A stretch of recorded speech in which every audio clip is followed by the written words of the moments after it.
Organisation में काम कर रहे हो और आप तेजी से आगे बढ़ना चाहते हो, अपने काम की वैल्यू करवाना चाहते हो, अपनी वैल्यू करवाना चाहते हो और आपको चाहिए फुल इज्जत, तो ये वीडियो आपके लिए है। मेरा नाम है परेश कुमार जोशी, मैं हूं business consultant and corporate trainer और मेरा काम है लोगों के बिजनेस के प्रॉब्लम को सॉल्व करना और उनके गोल को अचीव करवाने में मदद करना। आज इस वीडियो में देखते हैं कैसे आप अपने आप को एक कॉर्पोरेट के अंदर में मिसाल बना पाए और अपने आप को स्थापित कर पाए। एक ऑर्गेनाइजेशन एम्प्लॉय को हायर क्यों करती है?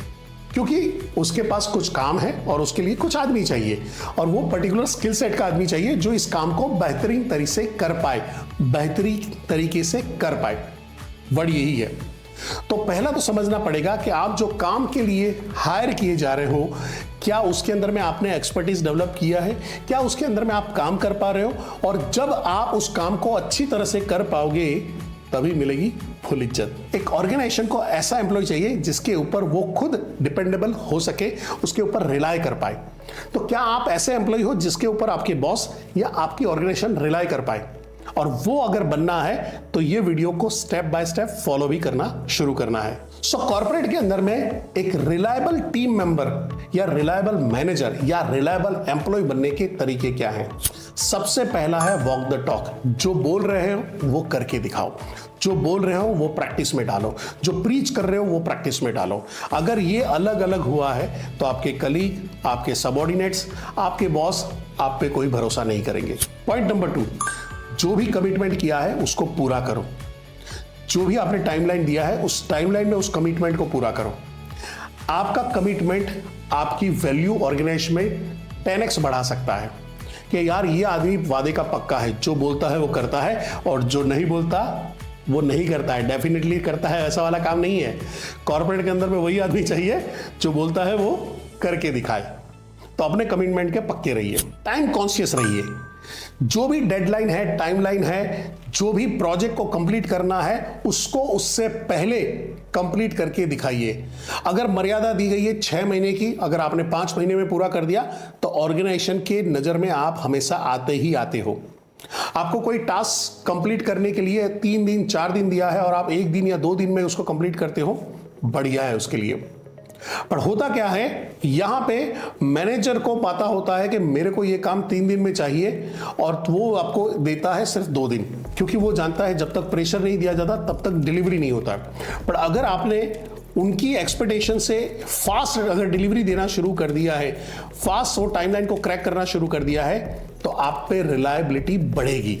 Important point, demonstrate the consistency. अपने हर काम के अंदर में आप कंसिस्टेंसी लाइए। ऐसा ना हो कि 1 महीना ऊपर 1 महीना नीचे जिगजैग की तरह आपका करियर चल रहा है, कभी खुशी कभी गम, कभी प्रॉफिट कभी लॉस। ये नहीं होना चाहिए। एक कंसिस्टेंसी का पैटर्न आपके अंदर में दिखाई देना चाहिए कि बंदा काम जबरदस्त कर रहा है, भले अभी रिजल्ट थोड़ा बहुत आगे पीछे हुआ पर काम लगातार कर रहा है, कंसिस्टेंसी बना के रखी है और देखो इसका ग्राफ धीरे धीरे ऊपर जा रहा है। वो आपकी सोच से हो, वो आपके काम से हो, वो आपके बर्ताव से हो, वो आपके लोगों के साथ डील करने से हो, उस सारी चीजों में आपकी कंसिस्टेंसी होनी चाहिए। आपके मूड ड्रिवन काम नहीं होना चाहिए, आपकी परिस्थिति ड्रिवन काम नहीं होना चाहिए। काम के टाइम पे कंसिस्टेंसी के साथ में ही होना चाहिए। सबसे बड़ी गड़बड़ आती है जब मैनेजमेंट और आपके बीच में कम्युनिकेशन नहीं होता। तो ये इंपॉर्टेंट पॉइंट है, कम्युनिकेट प्रोएक्टिवली। कोई भी काम है उसका स्टेटस प्रॉपर अपने मैनेजमेंट के साथ में शेयर करते रहिए, उसकी प्रोग्रेस को प्रॉपरली शेयर करते रहिए, आइदर डॉक्यूमेंट के थ्रू, आइदर कॉल के थ्रू, या आप वहां पे खुद उनके डैशबोर्ड पे जाके दिखा के बता सकते हो, सर ये प्रोजेक्ट दिया था यहां तक पहुंचा है, ये ठीक है, या आगे इस पे करें, ये डायरेक्शन सही है या नहीं है। तो अगर डायरेक्शन गलत भी होगी तो वो आपको सुधार सकते हैं। ऐसा ना हो कि आप कोई चीज पूरी बना के ले और बोले यार हाँ ये तो हमने जो बोला था वो हुआ ही नहीं, या वो कुछ अलग आपने बना दिया है। तो यहां पे आपको क्या करना है, जब भी काम कर रहे हो शुरुआती टाइम के अंदर में आप अपने कम्युनिकेशन को तगड़ा रखिए। जैसे जैसे प्रोजेक्ट डेवलप होते जा रहा है वैसे वैसे आपको भी आइडिया आ जाएगा कि एग्जैक्टली मैनेजमेंट मेरे से क्या चाह रहा है। आपको इसके बाद पूरी अथॉरिटी मिल जाती है कि आप हर काम को प्रॉपरली कर रहे हो, कम्युनिकेट कर रहे हो और आप अच्छी तरह से इसको कर पा रहे हो, तो आपको कोई सवाल जवाब भी नहीं पूछता है। नेक्स्ट पॉइंट है, अपनी टीम को सपोर्ट करें। आपके जो कलीग्स हैं, आपके जो सबऑर्डिनेट हैं, वहां पे आप अपना सपोर्ट फंक्शन बढ़ा के रखें। उनकी डिपेंडेंसी आपके ऊपर होनी चाहिए। यार कोई भी चीज है, ये परेश जोशी है वो सॉल्यूशन बढ़िया देता है, ये परेश जोशी है काम करने में कभी मना नहीं करता है, ये अपना भी काम अच्छी तरह से करता है और हमको भी अच्छी तरह से गाइड कर सकता है। जितनी दूसरे एम्प्लॉय की रिलायबिलिटी आपके ऊपर बनेगी, डिपेंडेंसी आपके ऊपर बनेगी, जब आप प्रमोट हो रहे होंगे तो ये आपके लिए ऑब्जेक्शन खड़ा नहीं करेंगे, उल्टा ये आप ही के बारे में बात करेंगे, यार ये आदमी सही है, इसका प्रमोशन होना चाहिए, ये प्रॉपर आदमी है।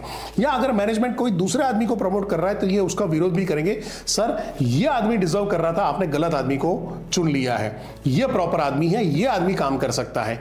तो आपको हमेशा रखना है कि अपनी सपोर्ट सिस्टम का एक जाल बना के रखना है, लोगों के लिए आप हमेशा एक्सेसिबल रहने चाहिए कि जहां पे यार ये आदमी के पास से सॉल्यूशन मिलता है। इसका मतलब ये नहीं है कि उनके लिए आप काम करना शुरू करो, उनके लिए सारा काम करके दे दो, उनके लिए सारे ही प्रोग्राम बना के दे दो, ये नहीं, सिर्फ डायरेक्शन, सिर्फ सॉल्यूशन, इससे ज्यादा नहीं तो कॉर्पोरेट मजदूर बन के रह जाओगे। अगला पॉइंट है ओनरशिप लेना। आप जो मिस्टेक कर रहे हो उसकी भी ओनरशिप, आप जो काम कर रहे हो उसकी भी ओनरशिप आपकी होनी चाहिए। अब रिस्पॉन्सिबिलिटी और ओनरशिप के बीच में फर्क है। मैं एक सेल्स का बंदा हूं, मैं जाता हूं और वहां से ऑर्डर लेने जाता हूं, काम करता हूं, ऑर्डर लेके आ जाता हूं, ये मेरी रिस्पॉन्सिबिलिटी थी, मैंने कर दिया। पर ओनरशिप क्या थी? ओनरशिप थी मैं वहां पे गया तो मैंने मेरी दूसरी कौन सी प्रोडक्ट जा सकती है, मेरे कॉम्पिटिटर अभी क्या एक्टिविटी कर रहे हैं, मेरे कॉम्पिटिटर क्या स्कीम ला रहे हैं, मेरा कॉम्पिटिटर अपने कस्टमर के वहां पे क्या क्या अदर एक्टिविटी करना शुरू कर चुका है, ये सारी इंफॉर्मेशन लेना, कौन सी नई प्रोडक्ट आ गई है, कौन से नए डिस्ट्रीब्यूटर डेवलप हो रहे हैं, कौन से नए तरीके से बिजनेस हो रहा है, ये सारी इंफॉर्मेशन लेना और ऑर्गेनाइजेशन को देना और उसका सही इस्तेमाल करना, ये होती है ओनरशिप। कोई आपको बोले ना बोले, आप अपने काम को 10x लेवल पे काम करते हो तो वहां पे आता है बॉस, ये आदमी वो है जिसके ऊपर हम रिलाय कर सकते हैं।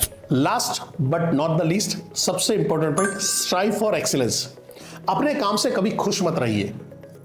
खुश रहोगे तो आप अपने डिग्रोथ के पाथ पे आना शुरू हो जाओगे। आप अपने काम को good to best, best to excellent, excellent to super excellent कैसे ले जाओगे उस पे फोकस करते रहिए। ऐसा क्या चीज है जो आपकी ऑर्गेनाइजेशन मांग रही है और आप उससे बेहतरीन तरीके से, जो उनकी एक्सपेक्टेशन है उससे भी बेहतरीन तरीके से आप प्रोवाइड कर सकते हो। अगर ऐसा काम करना शुरू कर दिया तो मैनेजमेंट या कंपनी का ओनर है उसकी नजर में आप सीधे आते हो एंड नेक्स्ट प्रमोशन आपका है। तो ये वीडियो को फॉलो करिए, अपने अंदर में बदलाव लाइए और अपनी ऑर्गेनाइजेशन के चैंपियन बने, रिलायबल पार्टनर बनिए और आगे ग्रो करिए। With that wish you all the best. इसी के साथ इजाजत चाहूंगा। अगर आपको यह वीडियो अच्छा लगा है तो अपने दोस्त, यार, कलीग, सबऑर्डिनेट के साथ में शेयर करिए और लोगों को ज्यादा से ज्यादा जानकारी पहुंचाने में मदद करिए। विद दैट, भारत माता की जय, जय हिंद।